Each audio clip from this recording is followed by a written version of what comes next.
Yes, tuba tukyali mu struggle.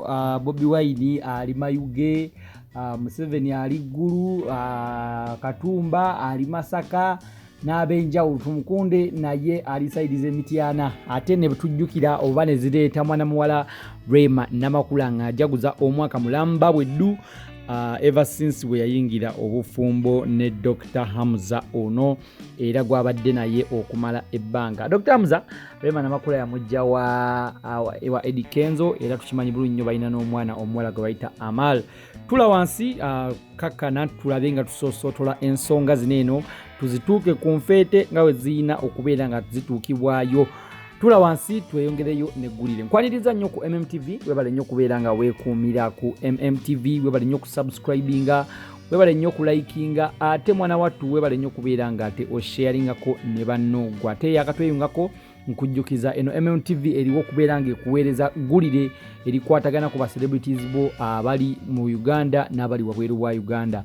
Kola kimu kya kusubscribinga ate tulabike nga ate tweyongerera ddala mu maaso obeere nga tomissinga out. Kumala subscribinga kona kade ako kagenda kujjaawo kagenda kukuleetera omala okukona ku kigambo subscribe okone ne kade ako kaliko all okakoneko butereevu.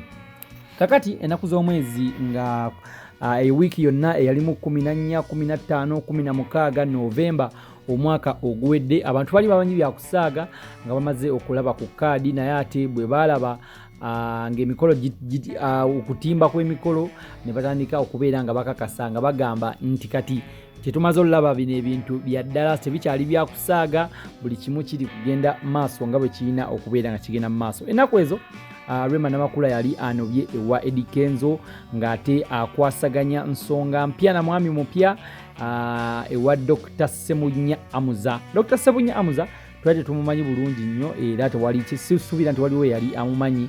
Bantu batono nnyo ab'omunda be baali bamumanyi be baali bamutegeera ebiseera ebyo. Twayogerako ne Evelyn Namulondo naye n'atubuulya n'agamba naye Rema yali yamugaana okubeera ng'abaako kyayogera kyonna naye nga Rema Namakula yali ayina oyo omwami we okumala ebbanga nno eryali liwererako ddala.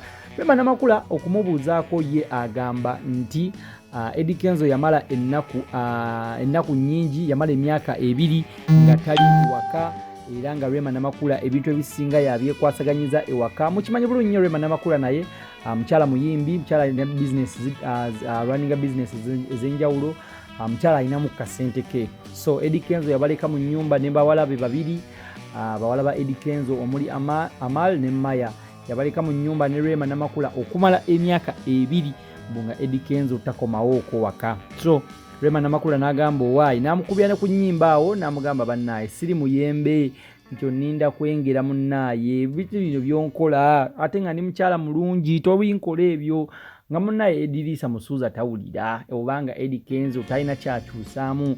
Rema Namakula yalaba biganye n'agamba owaayi come moving on era n'afuna omwami oyo Amuza Ssebunya Dokita. Dokita ono abazze bayita mu bintu bingi omuli okusoomozebwa omuli amasanyu omuli ebintu byanjawulo nnyo. Ku Valentine ey'omwaka guno eno gwe nyini ennaku z'omwezi 14 February Rema Namakula yalina ekivvulu waliko Africana era abagendayo mukijjukira bulungi nnyo.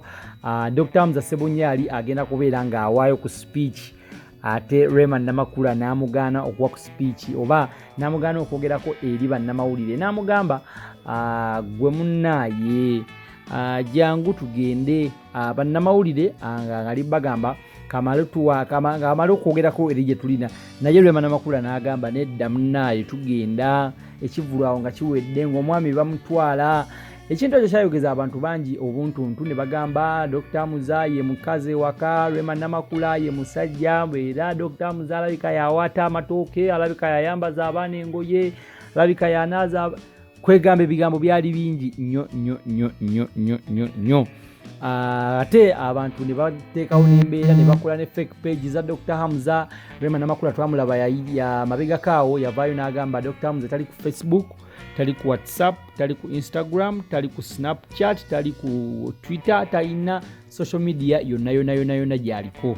So mwenna abagoberera page ezo nga mugobera Dr. Hamza ezo fake page Rema Namakula bwe yabagamba. So mwetereze mubeere nga ate mudda mu layini. Rema Namakula nga bwalaba ekifaananyi ebimu ku ebyo ng'agezaako okubeera nga alumya abantu abaali batamwagaliza. N'olunaku olw'ejjo yavuddeyo n'apostinga ku Facebook page ye n'agamba those people who say it will end in tears katubasabire eyo envy ebaveemu oba eyennugu ebeere ng'ebavaamu lekera okugamba omukwano gw'abantu mbu gujja ku ending in tears ng'ate mmwe temusobola kubeera nga mufuna abaami abammwe. Yabagambye tubasabira nammwe mufune abaami abammwe mulekeraawo kubeera judgmental ku baami b'abantu abalala. Eyogedde ebintu bingi kwegamba ng'agezaako kubeera ng'alangira alina gwalumba naye ate abantu tebakifuddeko nnyo kuba munnaye ennaku zino eno ekiriwo kya struggle. Omukulu Bobi Wine akyakalanyiza Eastern Uganda side zeeyo mu Busoga n'Ebugiri. So munnaye yeeyo embeera eriwo ate eside zeeyo naye nga Rema Namakula wano ku MMTV twagala okugamba congratulations webale nnyo kubeera nga ate otuuka ku kkula ery'omwaka omulamba bwe pu. Si kyangu nnyo kubeera nga omuntu ajaguza omwaka mulamba mu bufumbo. Kuba abantu bavaayo ne bagamba Rema Namakula tulinze mwami, tulimanya tulinze mwana tetumulaba, omwami ye wamuleeta kati tulinze mwana tetumulaba. Ne babitema n'obitemaawo ne bagamba nti ali lubuto mbusimanya biki kwegamba nga buli omu kyasanga kyayogera. Naye wano ku MMTV ffe twakugamba tukyakunobeera nga tukyanoonyereza ku Rema Namakula ono. Embeera yonna enaaba eriwo tujja kuba nga ate eggulire tuli kutuusaako butereevu. Naye nga olunaku olwaleero bajaguza anniversary yaabwe esoose, the first anniversary kiba kitegeeza bajaguza omwaka gumu mu bufumbo bwabwe okuvayo baviirayo ddala okubeera official. Kyetutamanyi nti oba obufumbo bwakabeerawo omwaka gumu gwokka kubanga abantu okubeera ng'ovaayo n'okola okukyala n'okola okwanjula mu mwaka ogwo gwennyini tekirowooza nti omukwano guba gwakatandika kubanga yali yakava ewa Eddie Kenzo wayitawo emyezi 2 n'akola okukyala ne wayitawo omwezi n'akola okwanjula. So bantu bangi bamwerekerako nga olaba awo abayimbi ab'enjawulo tulabako Waikibenda, tulabako ba B2C, tulabako Salvador, tulabako Andrew Chamagero. Bantu bangi bamwerekerako munnaye era naffe butereevu twaliyo ne kamera ntuzitega n'omukolo tutuusaako nga gwali gwina okubeera. So munnaye Rema Namakula, congratulations for your first anniversary. Tukwagaliza mirembe mierere jokka. So Rema Namakula, congratulations from MMTV. Webale nnyo kubeera nga weekuumidde ku MMTV gwaliko subscribinzi okonekade ogenda kuba to missing out on each and every kind of story je tukuleetera buli lunaku buli kaseera buli lunaku. So subscribinga tulabike nga ate tweyongerayo ddala n'amawulire. Bye bye.